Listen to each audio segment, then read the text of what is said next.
Sampaikan dulu sedikit Gus, apa yang bisa disampaikan. Hari ini ada cepat ini.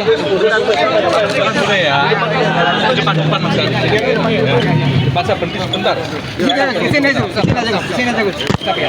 Ya, teman-teman, ya. Ngomong. Jadi saya menyampaikan, saya tahu secara utuh. Bang, rapi.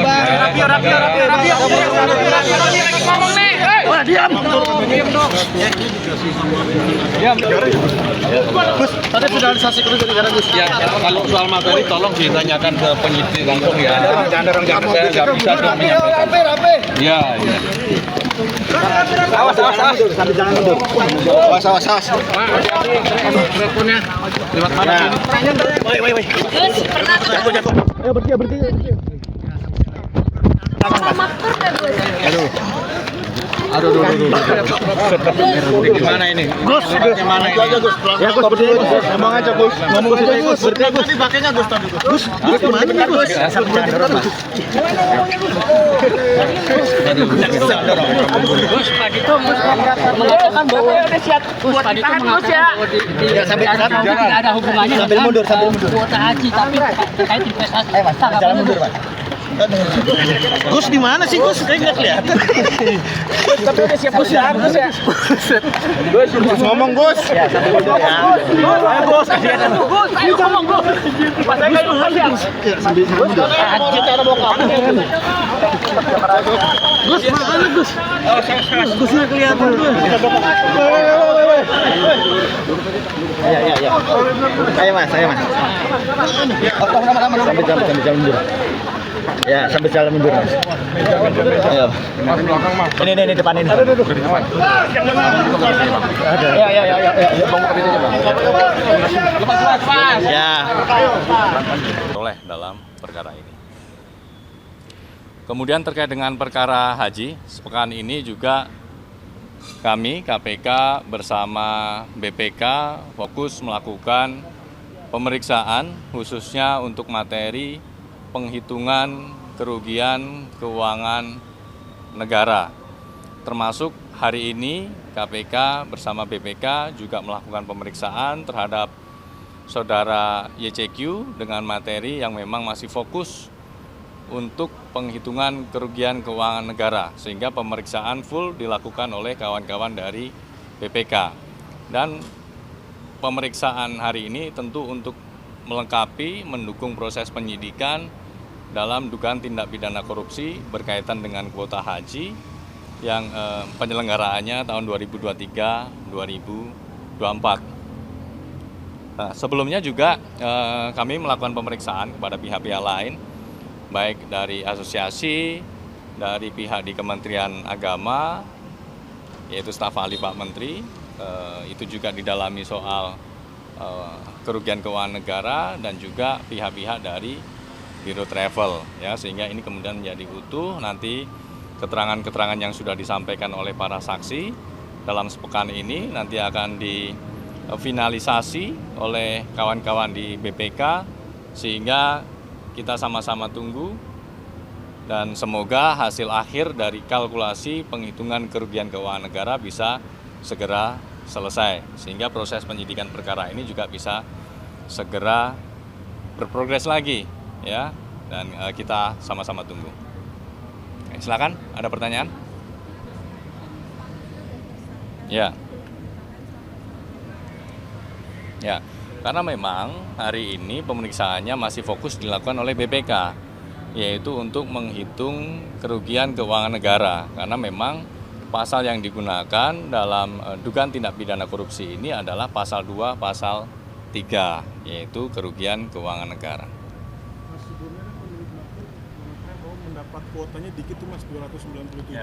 Tadi Gus Yakut juga telah membantah tidak ada kewenangan soal pemberian kuota dari Kementerian Agama. Ya. Kalau dari KPK sendiri pendalamannya, Maktur sendiri mendapat kuotanya banyak atau dikit sih Mas? Ya.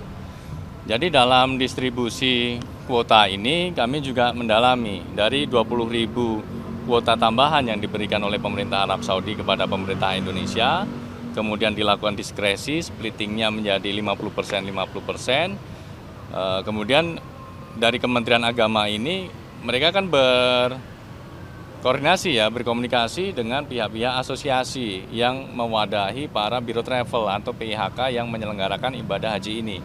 Kemudian distribusinya di sana, dilakukan di para asosiasi ini kepada para biro travel yang ujungnya nanti ada dugaan aliran uang atas jual beli kuota yang dilakukan oleh biro travel ini kepada oknum-oknum di Kementerian Agama, termasuk juga jumlah kuota yang didistribusikan ya kepada para biro travel ini beragam ya. Tentu ini juga masuk materi penyidikan, mengapa jumlahnya beragam, nah, itu masih terus kita dalami ya, jumlah-jumlahnya demikian, termasuk juga selain tambahan kuota, kita juga mendalami soal percepatan-percepatan yang dilakukan ya, karena PIHK atau Biro Travel itu kan juga sudah punya di awalnya ya, kan sudah ada para calon jamaah yang sudah mendaftar begitu ya, yang tentu dalam ibadah haji khusus kan juga ada antreannya, meskipun tidak sepanjang pada ibadah haji reguler yang waktu tunggunya bisa sampai 30-40 tahun ya. Nah, ini juga didalami percepatan-percepatan itu ya, sehingga tidak hanya tambahan khusus kuota tambahan khusus ini saja gitu ya, tapi juga percepatan-percepatan itu ya, sehingga kita mengenal ada istilah T0 yang memang mendapatkan kuota di tahun ini, membayar di tahun ini, kemudian langsung berangkat ya. Tapi ada juga yang memang sudah mendaftar di beberapa waktu sebelumnya, tapi kemudian bisa berangkat di tahun ini, padahal seharusnya masih ada masa tunggunya gitu. Nah, itu juga didalami. Mas, agak sedikit disepil. Ya. Metode penghitungan suara penghitungan kerugian negara ini seperti apa sehingga harus menghadirkan pihak tersangka dulu misalkan. Ini apakah karena dia pernah nerima dihitung itu kerugian negara atau berapa kuota yang dikeluarkan kemudian itu menjadi hasil dari kerugian negara. Kemudian terkait kerugian negara tentunya otomatis ada aset recovery. Nah, saat ini berapa total uang atau aset yang disita berkaitan soal dugaan diskresi soal kuota haji itu, ini bisa di-spill dikit nggak, Pak? Ya, tentu soal metode penghitungan, satu itu ranahnya BPK, yang kedua ini penyidikan masih berprogres. Tentu kami juga tidak bisa menyampaikan pada kesempatan ini. Namun demikian nanti pada saat persidangan tentu semuanya nanti akan dibuka, termasuk nanti hasil akhirnya kita sama-sama tunggu. Ya, terkait dengan aset recovery, ya kami juga terus mengimbau kepada para PIHK, Biro Travel yang masih ragu untuk mengembalikan aset-aset ataupun uang yang diduga berasal dari jual beli kuota yang berangkat dari adanya diskresi pembagian kuota ini, silakan untuk menyampaikan kepada penyidik KPK sehingga nanti pengembalian keuangan negaranya juga menjadi lebih optimum. Mas, informasi saya peroleh seharusnya hari ini Bos Makmur juga diperiksa, atau bisa dikonfirmasi kenapa nggak diperiksa, atau memang ada penjatualan uang atau ada pemberitahuan terkait hal ini? Ya, kita lihat hari ini saja. Jadi yang diperiksa Pak Yakut ya, tadi sudah hadir memenuhi panggilan kooperatif dan memberikan keterangan-keterangan yang diminta oleh auditor BPK. Tentu ini juga positif untuk progres penyidikan perkara ini. Nah, untuk saksi-saksi lainnya, jika memang nanti ada penjadwalan ulang atau pemeriksaan kembali, nanti kami akan sampaikan update-nya kepada teman-teman. Apakah mungkin dengan terkait pasal 2, pasal 3 soal kerugian negara, sekitar 400 travel itu dipanggil juga memberitakan ikut dalam pemeriksaan soal kerugian negara. Ya. Makanya saya tanyakan tadi, metode penghitungan kerugian negaranya seperti apa? Hanya sebatas tersangka yang dipanggil atau 2000 travel atau oknum-oknum pejabat Kemenak lain juga dikonfirmasi? Untuk penghitungan kerugian keuangan negara, pemeriksaan kepada para biro travel atau PIHK sebagian besar juga sudah dilakukan, di mana auditor BPK bersama penyidik secara paralel melakukan pemeriksaan. Jadi ketika melakukan pemeriksaan kepada para PIHK, BPK juga melakukan itu. Jadi ada beberapa yang juga sudah dilakukan pemanggilan pemeriksaan. Termasuk ketika penyidik ke Arab Saudi, auditor dari BPK juga turut serta, sehingga bisa secara langsung mengecek terkait dengan ketersediaan fasilitas-fasilitas penyelenggaraan ibadah haji di sana. Satu lagi Mas, artinya setelah hitungan negara ini ada Kenapa, Mas? Setelah penghitungan negara ini rampung, artinya dalam waktu dekat akan dilakukan penahanan terhadap 2 tersangka yang dijerat dengan pasal 2 pasal 3 tadi. Gitu. Ya, kita tunggu. Jadi begini, pasca seluruh penghitungan kerugian negara itu tuntas dilakukan oleh kawan-kawan BPK, nanti KPK mendapatkan laporan resminya, hasil akhir kalkulasi PKN-nya atau penghitungan kerugian keuangan negaranya itu untuk melengkapi berkas penyidikan. Tentu progres berikutnya adalah bisa dilakukan penahanan, kemudian nanti bisa segera limpah juga dari penyidikan ke penuntutan, sehingga nanti kemudian berproses di persidangan. Ketika di persidangan semuanya terbuka, jadi masyarakat bisa mengakses informasinya, dakwaannya, fakta-fakta persidangannya seperti apa. Termasuk juga nanti ketika di persidangan, majelis hakim misalnya meminta untuk menghadirkan saksi, untuk bersaksi, ya itu juga bisa terbuka, bisa diakses informasinya oleh masyarakat. Waktunya sendiri ada tenggat waktunya, ngasih deadline-nya kapan penghitungan BPK harus selesai? Ya ini masih terus kita tunggu, ya kan hari ini baru selesai dilakukan pemeriksaan terhadap Pak Yakut, nanti tentu akan dilakukan analisis oleh tim, ya akan dihitung untuk melengkapi dari keterangan-keterangan yang sebelumnya sudah diperoleh dari saksi lainnya.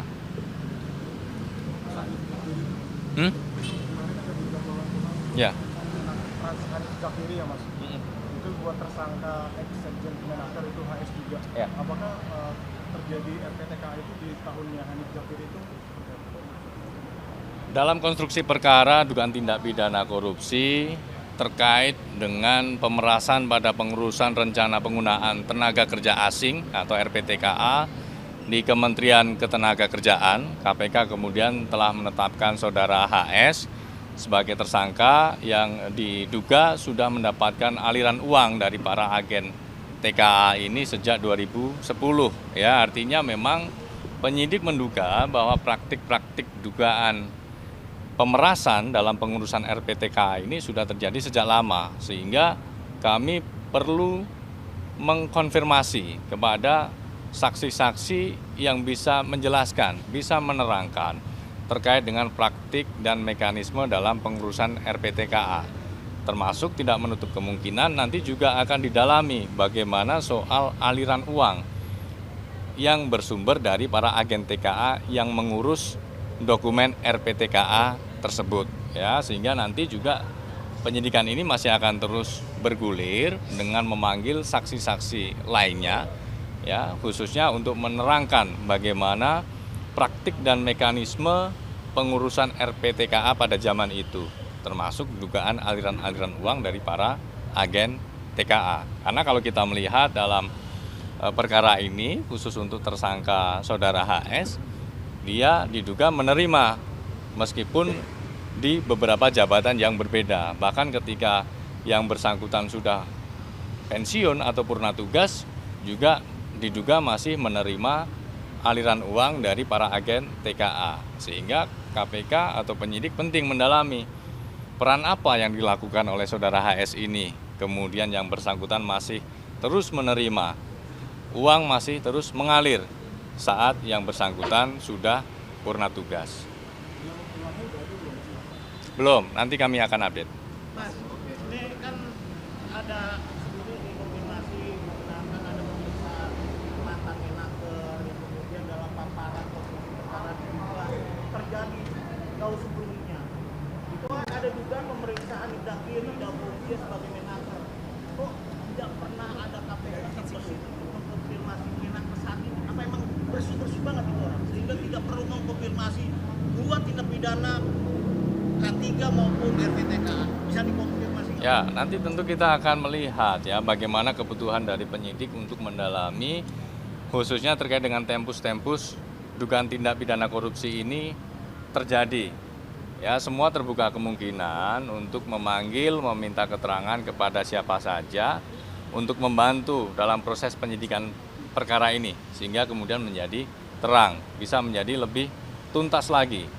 Siapa saja yang punya peran krusial dalam konstruksi perkara ini, termasuk pihak-pihak yang kemudian juga diduga mendapatkan aliran berkaitan dengan pengurusan RPTKA ini, kemudian bisa kita ungkap.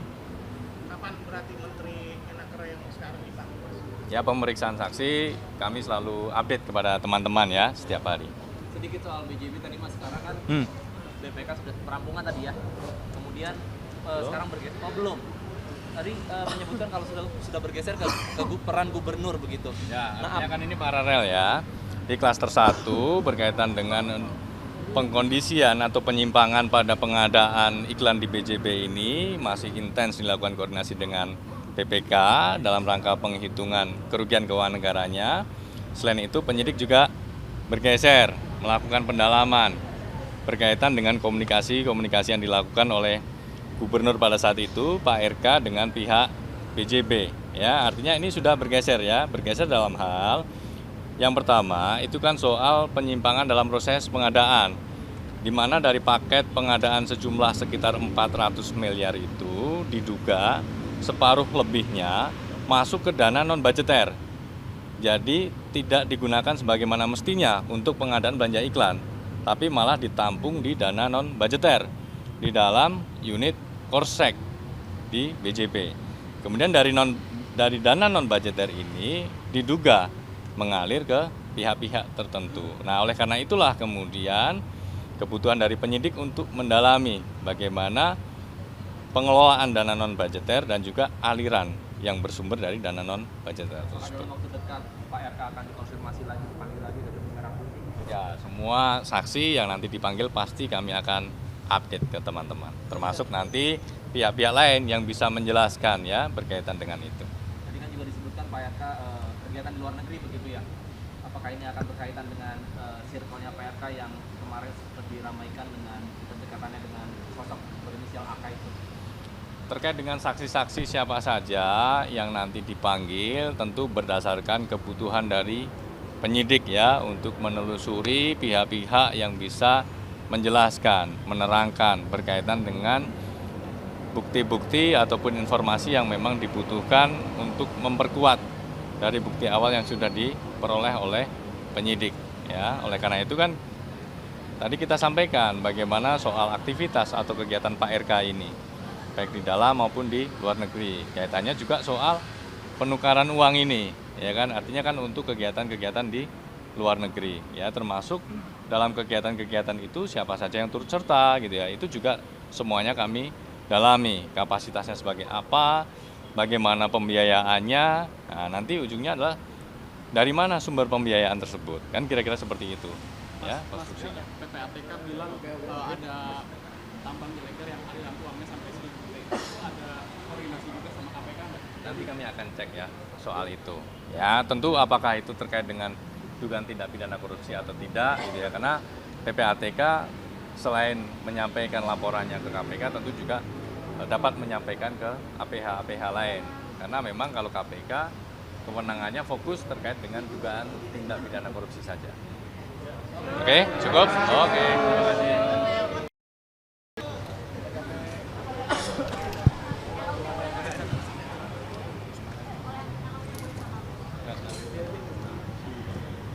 Udah cukup, udah banyak. Terima kasih. Sama-sama Mas. Sorry Mas, ini dipilih ya, maaf. Iya, nggak apa-apa Mas. Makasih Mas Budi.